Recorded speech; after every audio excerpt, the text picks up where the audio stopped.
We're in Galatians 4 this morning, and Paul he's coming off of the last couple chapters where he's talking about the law and comparing it to this spirit of grace that we're under now. And it's not the law that justifies. The law can only condemn, but it leads us to Christ, and faith in Christ is what justifies. And jumping into verse 6, it reads this: "And because ye are sons, God hath sent forth the Spirit of his Son into your hearts, crying, Abba, Father. Wherefore thou art no more a servant, but a son. And if a son, then an heir of God through Christ." And this chapter is talking about legalism. And Wiersbe had this good quote on legalism. He said, "Legalism does not mean the setting of spiritual standards. It means worshiping these standards and thinking we're spiritual because we obey them."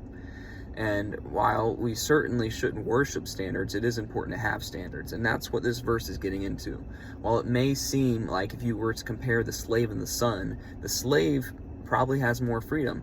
The son is probably more restricted. But who is the heir? Who has more freedom in the end? It's the son. And Paul goes on at the end of Galatians 4, he talks about Isaac and Ishmael. And Ishmael was the son of the flesh, and Isaac was the heir of promise. And while Isaac was under Abraham's quote-unquote rule while he was growing up, he was the one that had more freedom, and he was the one who had the freedom in the end as being the heir of promise. And it's just a good reminder that Christ, that God is our Father, and we can trust in him.